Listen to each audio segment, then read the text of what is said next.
itu apa yang ia niatkan. Nas daripada hadis jelas. Dalam hadis kita baca dulu, innamal a'malu binniyati wa innamal likulli imri'in ma nawa. Membawa sesungguhnya tiap-tiap pekerjaan itu mengikut niatnya. Apa maksud kita? Niatnya diterima atau tak terima di Allah. Itu maksudnya. Terima tak terima di Allah, terpulang pada niat. Niat ada dua. Niat yang ikhlas, niat yang tidak ikhlas. Kalau niat ikhlas kerana Allah, diterima. Kalau niat tak ikhlas, tidak diterima. Sesuai dengan apa yang diterangkan di awal hadis, iaitu segala amal adalah dengan niat. Sebab tu kalau kita tengok nak ambil uduk, nama itu doa lillahi ta'ala. Nak semayang, usalli fardhu zuhri. Gitulah. Nak mandi wajib, nawaitu rafa'an hadasil akbari. Gitulah. Dan tiap-tiap semayang. Semayang raya lain niatnya, semayang Jumaat lain niatnya, semayang Zuhur lain niatnya, semayang Asar lain niatnya. Sebab dia menentukan sah tak sah niat. Tak sah ibadat. Tak sah ibadat melainkan dengan niat. Gitu. Jadi niat itu mempunyai tujuan. Biasanya tujuan itulah yang menjadikan niat tu. Menjadikan maksud tu betul. Kerana di sini terletak balas baik atau jahat. Bila betul niatnya, dibalas baik. Tak betul niatnya, tak diterima ibadah. Tak terima ibadah. Dan seseorang akan mendapat balas yang sebanding dengan apa yang telah diniatkan. Gitu. Niatlah menentukan ikhtiar hati seorang hamba. Pilih hatinya sendiri. Misalnya suatu amal ibadat di semayang, wajib ada niat semayang tu. Atau tentukan semayang wajib ke atau semayang sunat ke. Sebab beza. Sebab tu kalau semayang wajib, kena niat semayang wajib. Kalau semayang sunat, kena niat semayang sunat. Kalau puasa wajib, kena niat puasa wajib. Kalau nak puasa sunat, niat puasa sunat. Gitu. Demikian juga macam niat puasa wajib dengan niat puasa sunat, beza. Puasa wajib kena niat malam sebelum subuh. Tetapi puasa sunat boleh saja niat pagi. Itu niat, penentuan niat. Puasa sunat ke puasa wajib. Itu dah beza dari situ. Hak wajib kena niat wajib. Sebab tu kalau kita usolli, dia mesti ada 3. Saja aku semayang fardu zuhur, dia ada 3. Saja aku semayang tu, itu namanya qasad. Fardu, itu namanya ta'arud. Kemudian isyak, itu namanya ta'yin. Penetapan semayang. Tapi fardu tu kena sebut.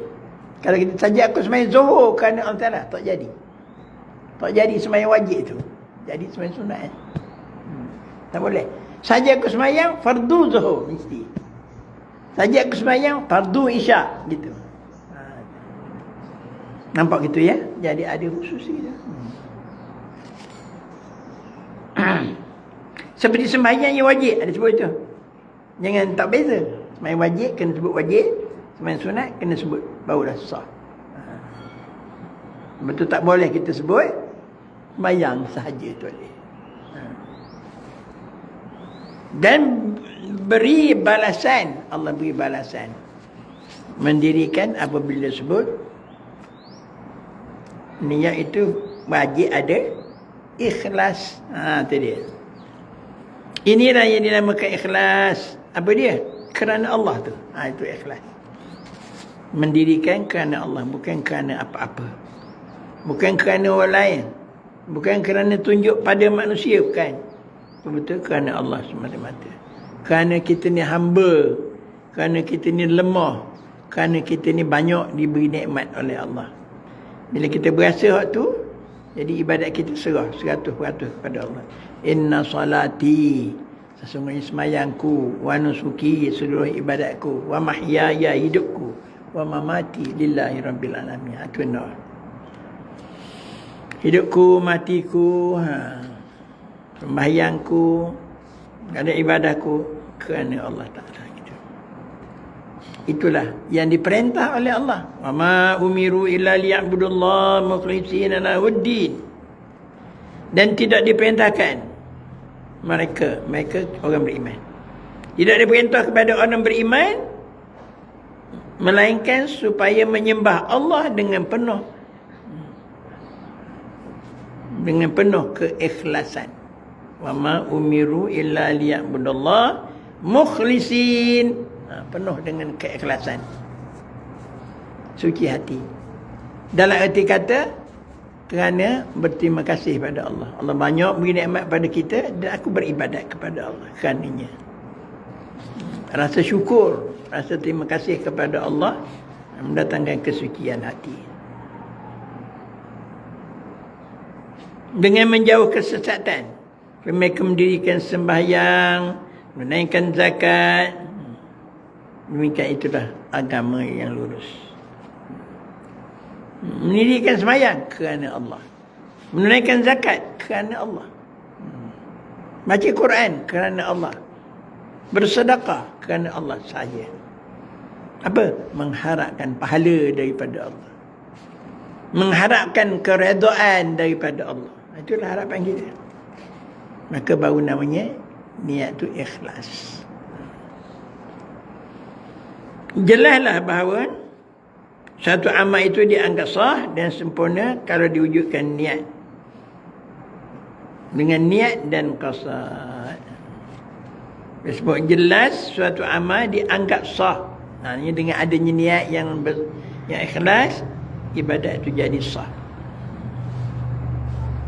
Dan jadi sempurna. Tapi niat dan qasad terletak pada haluan dan tujuan. Kalau kepada Allah, dikatakan ikhlas. Kalau tidak kerana Allah, tidak ikhlas. Kerana puji dak orang, kerana menunjukkan pada manusia kita ni beribadah, tak jadi apa. Allah Ta'ala tak sah itu. Niat tu tidak sah. Ikhlas tu tak ada.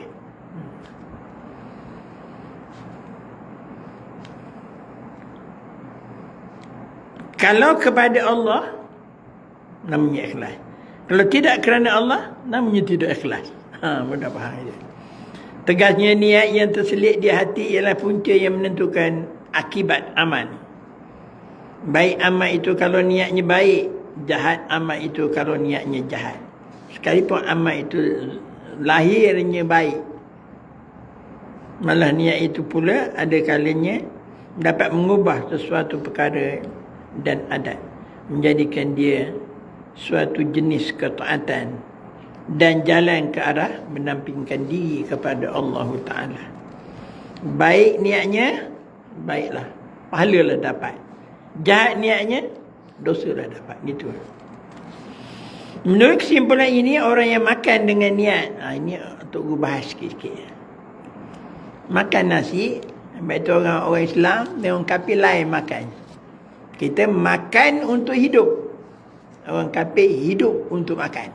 Itu beza tu. Sebab itu berbagai gaya jenis makanan orang kafir ni. Jalan-jalan cari makan, itu dia. Beza-beza. Kita tak, kita sekadar saja. Makan untuk sihat badan. Makan untuk kita boleh hidup lagi, menyambung hidup. Makan supaya ada segar ke badan. Segar badan, nak ibadat. Sihat badan, nak ibadat. Panjang umur lagi, nak ibadat. Itu niat. Orang yang makan dengan niat atau qasad terpelihara hidupnya serta menguatkan badan untuk meneruskan amal baktinya kepada Allah. Itu makna. Walaupun makan tu bukan ibadat khusus. Semayang ibadat yang tetap lah. Makan dah. Makan je. Tetapi kalau niat dengan makan dia untuk beribadah kepada Allah. Dan untuk meneruskan bakti kepada Allah, menunaikan kewajipan terhadap agama, keluarga dan bangsa, maka ia akan mendapat ganjaran kerana makan dan minumnya itu dianggap ibadat atau taat.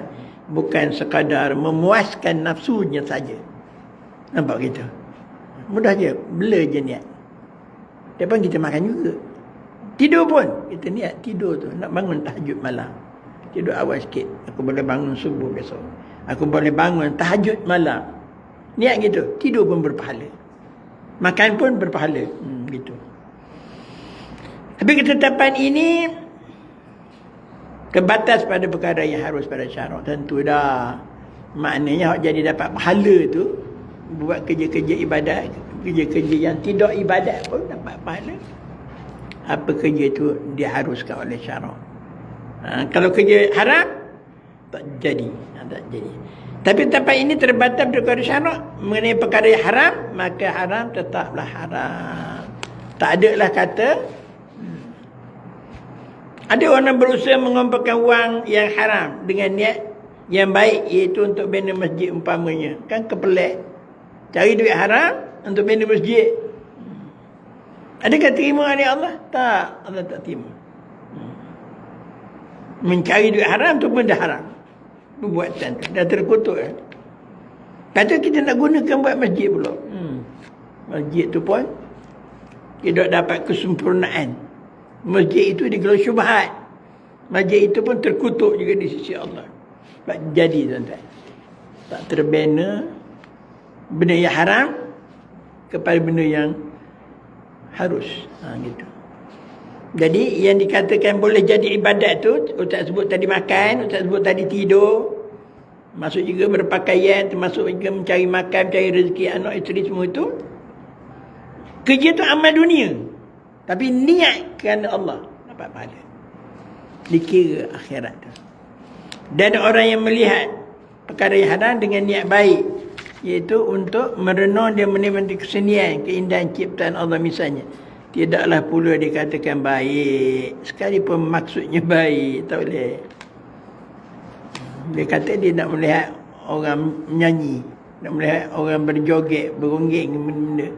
Tapi dia kata nak menikmati seni, kata, padahal benda tu haram.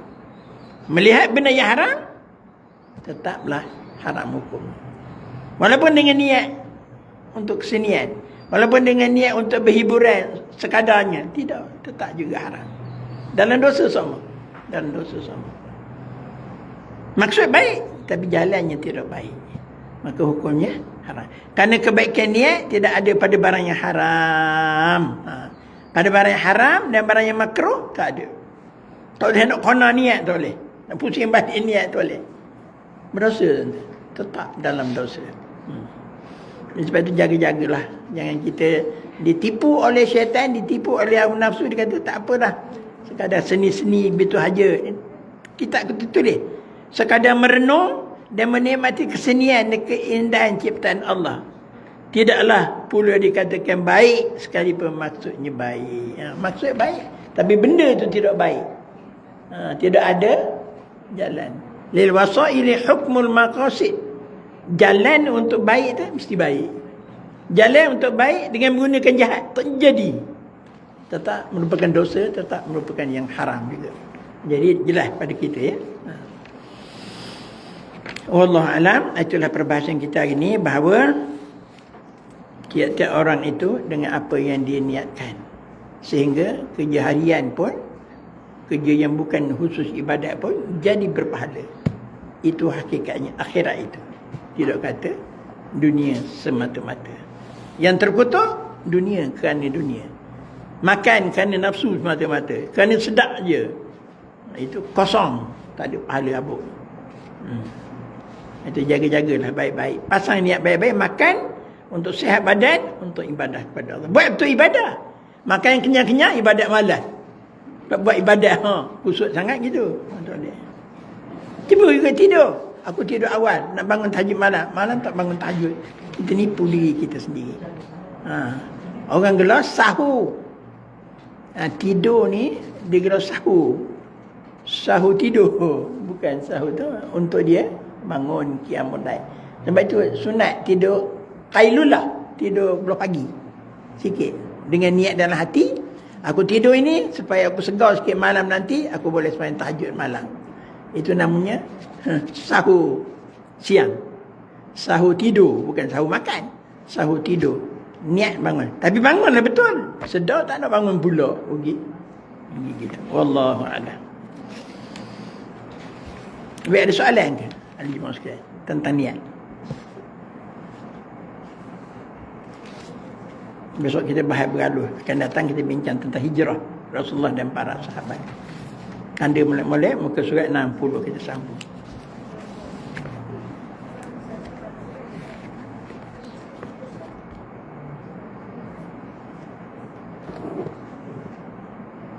Orang kafir ni dia niat makan untuk hidup, untuk makan.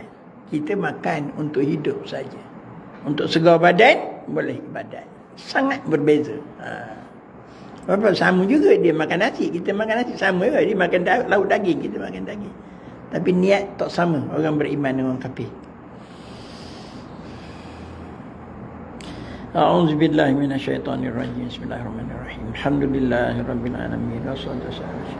Allahumma ja'alna minat tawwabin waj'alna minal mutatahhirin waj'alna min ibadika salihin. Rabbana atina min ladunka rahmatan wa hayyi lana min amrina rashada. Alhamdulillahirabbil alamin.